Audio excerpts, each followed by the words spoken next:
গৃহৰ শুভাৰম্ভ অনুষ্ঠানত উপস্থিত থকা আঞ্চলিক পঞ্চায়তৰ প্ৰাক্তন সভাপতি লক্ষ্মীকান্ত বৰা আৰু আমাৰ ডিপাৰ্টমেণ্টৰ ইঞ্জিনিয়াৰ, এই বিদ্যালয়ৰ মাননীয় প্ৰধান শিক্ষক, প্ৰমুখী শিক্ষক শিক্ষয়িত্ৰী, অৱসৰ লোৱাৰ পিছতো বিদ্যালয়ত শিক্ষাদান কৰি থকা প্ৰাক্তন শিক্ষক নয়ন শৰ্মা ডাঙৰীয়া আৰু আমাৰ টংক কুৰ্মী ডাঙৰীয়া আৰু মৰমৰ ছাত্ৰ ছাত্ৰী সকলোকে মই ইংৰাজী নৱবৰ্ষৰ শুভেচ্ছা জ্ঞাপন কৰিছোঁ, ভোগালী বিহুৰ শুভেচ্ছা জনাইছোঁ। এই বিদ্যালয়ত শ্ৰেণীকোঠাৰ প্ৰয়োজন আছে, শিক্ষকৰো প্ৰয়োজন আছে। চৰকাৰৰ নতুন ৰাষ্ট্ৰীয় শিক্ষানীতি মতে ছাত্ৰ ছাত্ৰী অনুপাতে শিক্ষক আৰু ক্লাছ নিৰ্মাণৰ এই কাম কাজ চলি আছে। এতিয়া ইয়াত 10,16,000 ওপৰ পইচা দুটা ৰুমৰ কাৰণে আমাৰ এই 2 নং গীতাখোলা প্ৰাথমিক বিদ্যালয়ত আমাৰ সন্মানীয় বিধায়ক পদ্ম হাজৰিকা ডাঙৰীয়াই ইতিমধ্যে আহি আধাৰশিলা স্থাপন কৰি থৈ গৈছে।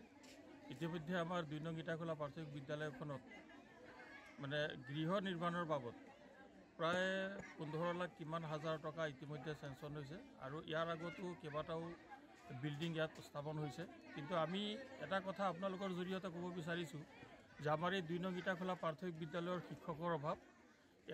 প্ৰায় 150 মান ল'ৰা ছোৱালীৰ শিক্ষাৰ্থীৰ মাজত মাত্ৰ 2জন শিক্ষক, এজন শিক্ষয়িত্ৰী আৰু এজন প্ৰধান শিক্ষক আমাৰ ৰাজেন্দ্ৰ কলিতা ডাঙৰীয়া, আৰু তেখেতসকলে দুজনে এই বিদ্যালয়ত এই শিক্ষকৰ অভাৱৰ কাৰণে 150 ল'ৰা ছোৱালীক মানে পঢ়োৱাৰ যথেষ্ট অসুবিধা হৈছে। যে আপোনালোকৰ জৰিয়তে এই কথাটো মই অৱগত কৰিব বিচাৰিছোঁ। লগতে আমাৰ এই গাঁওখনতো 1 নং গীতাখোলা গাঁও বুলি কয়, এই গাঁওখনতো যথেষ্ট কাম ইতিমধ্যে আমাৰ হৈছে। যে আমাৰ বিভিন্ন সমস্যা আছিল এই গাঁওখনত, কিন্তু আমাৰ শ্ৰদ্ধাৰ বিধায়কে এই সমস্যাখিনি কিছু হ'লেও মানে দূৰ কৰিছে।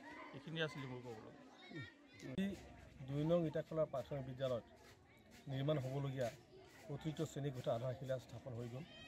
সন্মানীয় বিধায়ক মহোদয়ক আমি আধাৰশিলা স্থাপন কৰিবৰ বাবে আমন্ত্ৰণ জনাইছোঁ। তেখেতে আমাৰ আমন্ত্ৰণ ৰক্ষা কৰি আহি ইতিমধ্যে তেখেতে আধাৰশিলা স্থাপন কৰিলে আৰু প্ৰায় 15 লাখ কিমান টকাৰ বিদ্যালয় গৃহৰ কাৰণে আহিছে। আমি সেইবাবে আমি বিভাগীয় কৰ্তৃপক্ষৰ লগতে আমাৰ বিধায়ক মহোদয়ক, চৰকাৰক আমি ধন্যবাদ জ্ঞাপন কৰিছোঁ। আমাৰ এই পিছপৰা অঞ্চলত এনেদৰে চিন্তা চৰ্চা কৰি চৰকাৰে যি শ্ৰেণীকোঠাৰ অনুদান আগবঢ়াইছে, আমি ধন্যবাদ কৃতজ্ঞতা জ্ঞাপন কৰিছোঁ। আমাৰ মাজত বিধায়ক মহোদয় উপস্থিত থকাৰ উপৰিও আঞ্চলিক পঞ্চায়তৰ প্ৰাক্তন সভাপতি মহোদয় আছিলে, বৰ্তমান বিদ্যালয়ৰ সভাপতি মহোদয়, প্ৰাক্তন সভাপতি আৰু সমাজকৰ্মীয়ে গৌতম শইকীয়া, জাকিৰ হুছেইন ডাঙৰীয়া, গিয়াছুদ্দিন আহমেদ ডাঙৰীয়া, বিদ্যালয়ৰ সহ শিক্ষয়িত্ৰী, তেখেত সকলোৰে সহযোগত, বিদ্যালয়ৰ পৰিচালনা কমিটিৰ সকলো ৰাইজৰ সহযোগত আজি কাৰ্যসূচীভাগ সুচাৰুৰূপে অনুষ্ঠিত হৈ গ'ল। ইয়াৰ বাবে মই সকলোলৈকে আন্তৰিক ধন্যবাদ জ্ঞাপন কৰিছোঁ আৰু চৰকাৰকো ইয়াৰ বাবে মই আন্তৰিক ধন্যবাদ জ্ঞাপন কৰিছোঁ। ধন্যবাদ। অৱশ্যে আমাৰ আন্তঃগাঁথনিৰ সমস্যাসমূহ সমাধান হৈ গৈছে। আমাৰ প্ৰথম অৱস্থাত আমাৰ শ্ৰেণীকোঠাৰ অভাৱ আছিল, এতিয়া অভাৱ আমাৰ দূৰ হৈছে বুলি ক'ব পাৰোঁ।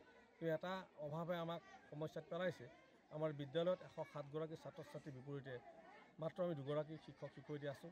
পাঠদান কৰাৰ ক্ষেত্ৰত বা অন্যান্য আজিকালি বিদ্যালয়ৰ নতুন শিক্ষানীতি হোৱাৰ লগে লগে বহুখিনি কাৰ্য সম্পাদন কৰিব লাগে। আমি যথেষ্ট কষ্ট কৰিছোঁ। আমি বিভাগীয় কৰ্তৃপক্ষ মহোদয়ক আমি আবেদন জনাইছোঁ আৰু বিধায়ক মহোদয়কো এই বিষয়ে আমি অৱগত কৰিছোঁ। তেখেতে আজি আমাৰ এই অনুষ্ঠানত আমাক কৈছে যে তেখেতে অতি সোনকালে ইয়াত শিক্ষক দিয়াৰ ব্যৱস্থা কৰিব। সেয়েহে আমি আশাবাদী আৰু আমি বিধায়ক মহোদয়কো মানে সেইবাবে ধন্যবাদ জ্ঞাপন কৰিছোঁ। তেখেতে আমাক আজি উপস্থিত হৈ কৈছে যে বিদ্যালয়খন আগতে যথেষ্ট আগবাঢ়িছে, শিক্ষাগত অৰ্হতাও ভাল, ছাত্ৰ ছাত্ৰী সকলো আগবঢ়া, ইয়াত শিক্ষক নিশ্চয় দিয়াৰ ব্যৱস্থা কৰিম বুলি তেখেতে আজি আমাক কথা দিছে।